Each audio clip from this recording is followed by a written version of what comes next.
अभी तक आए सोलो लेवलिंग के एपिसोड में ये पता करना मुश्किल हो गया था कि हमारा जिन्बू कितना ज्यादा पावरफुल है, यानी कि वो किस रैंक टियर में है।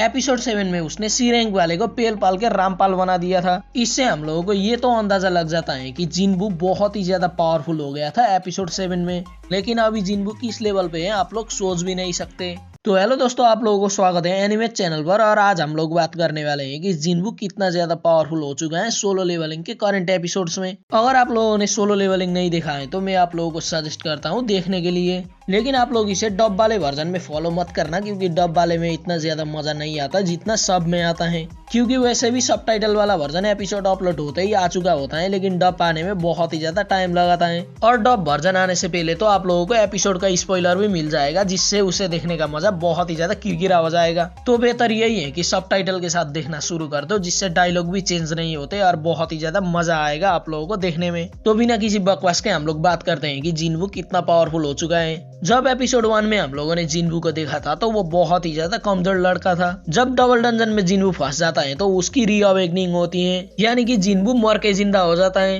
लेकिन उसी के साथ जिन्बू को बहुत ही ज्यादा हाई पोटेंशियल वाला पावर मिल जाता है और जिन्बू को ऐसा कंप्यूटरिंग सिस्टम मिल जाता है जिसे सिर्फ वो ही एक्सेस कर सकता है, जो सिस्टम उसे ज्यादा से ज्यादा पावर गेन करने में मदद करता है। लेकिन वैसा पावर पाने के लिए जिन्बू को भी बहुत ही ज्यादा मेहनत करना पड़ता है, जैसे 10-15 किलोमीटर रनिंग, 100-150 पुशअप्स एक्सेट्रा। लेकिन इतना काफी नहीं है जिन्बू को पावरफुल बनाने के लिए, क्योंकि वो कंप्यूटर जिन्बू को जो भी काम बोलता है जिन्बू को करना ही पड़ेगा। एपिसोड 6 में कंप्यूटर जिन्बू को 10 लोगों को मारने के लिए बोलता है, तो अपना गीगा चैट जिन्बू सबको पेल के रख देता है। वो सी रैंक्स वाले हंटर जिन्बू को ई रैंक का समझ के बहुत ही ज्यादा अंडर एस्टिमेट कर रहे थे। और जब अपना गीगा चैट यानी कि अपना जिन्बू सबको पेलने लगता है तो सी रैंक का बॉस लिटरली जिन्बू का पैर पकड़ रहा था कि भाई मुझे छोड़ दे, लेकिन चैट बिकमिंग चैट उसे भी नहीं छोड़ता और खत्म कर देता है। और साइड में बैठा डी रैंक वाला कैरेक्टर तो देखता ही रह गया कि ये क्या वाला है। इस फाइट को देखकर हम लोग बोल सकते हैं कि जिन्बू उस वक्त तक बी टियर में पहुंच गया था। और एपिसोड 7 या फिर 8 में अपना जिन्बू 3 सर वाले कुत्ते को मारकर गिरा देता है, जो कि शायद बी रैंक का होगा। उस वक्त तक भी जिन्बू बी रैंक का ही था, क्योंकि वो कुत्ता बहुत ही ज्यादा पावरफुल था और जिन्बू और उस कुत्ते की बराबरी की फाइट हो रही थी। और एपिसोड 9 में हम लोग ये देखते हैं कि एक बी रैंक का हंटर डी रैंक वाले को कुत्ते की मौत मार रहा था। और जब वो बी रैंक वाला हंटर सी रैंक वाले बुड्ढे को मारने जाता है तो जिन्बू उसे एक ही हाथ से रोक देता है। लेकिन वो हंटर जिन्बू को ये समझकर इग्नोर कर देता है कि शायद इसने गलती से रोक दी होगी। और वो बी रैंक वाला हंटर ये बोलता है कि इन डी रैंक के हंटर्स को मैंने ही मारा है, और सी रैंक वाला बुड्ढा मैं तुझे भी मारूंगा। और वो सी रैंक वाला बुड्ढा डरते हुए उसके सामने तो जाता है, लेकिन उसे टच भी नहीं कर पाता। वो बुड्ढा बहुत ही ज्यादा मार खा रहा था और बी रैंक वाला हंटर उसे मारने भी वाला था, तभी उस बार को जिन्बू ने रोक दिया। तब वो बी रैंक वाला हंटर ये सोचता है कि ये जिन्बू कोई सिंपल चीज तो नहीं है, ये कोई बहुत ही ज्यादा खतरनाक लोंडा है। तब वो बी रैंक वाला हंटर सबको ये बोलता है कि जिन्बू ई रैंक का बिल्कुल भी नहीं हो सकता, ये मेरे ही लेवल का है। तो अभी सबके सब शॉक हो जाते हैं। मैं सबके सब तो बोल रहा हूँ, लेकिन यहाँ पर शॉक होने वाले लोग सिर्फ 2 ही बचे हैं, क्योंकि बाकी सारे मर चुके हैं। एक तो वो सी रैंक वाला बुड्ढा और दूसरा वो हीलिंग करने वाली लड़की। वो बी रैंक वाला लड़का और जिन्बू के बीच में बराबरी का फाइट हो रहा था।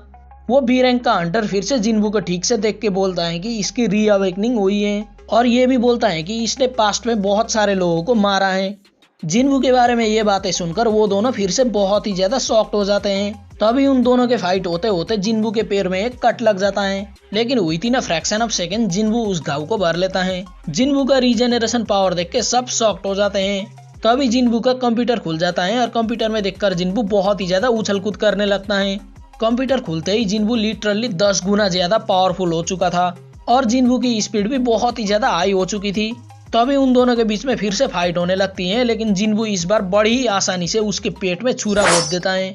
लेकिन वो बी रैंक का हंटर मरते हुए भी बहुत ही ज्यादा खुश हो रहा था कि उसके जैसा कोई और भी आया है इस धरती में। वो मरते हुए जिन्बू को ये बोल रहा था कि तू मेरे ही तरह मॉन्स्टर बनता चला जा रहा है। वीडियो में आगे बढ़ने से पहले गाइस वीडियो को लाइक करना मत भूलना और चैनल को सब्सक्राइब करना भी मत भूलना, क्योंकि ऐसे ही एनिमे के रिलेटेड कंटेंट हम लोग इस चैनल पर लाते ही रहेंगे। फिर से सब लोग बी रैंक हंटर के ये बातों को सुनकर बहुत ही ज्यादा शॉक्ड हो जाते हैं। बी रैंक हंटर को ऐसे बहुत ही ज्यादा आसानी से मारते हुए हम लोग ये गेस कर सकते हैं कि जिन्बू इस वक्त तक ए टियर में आ चुका है।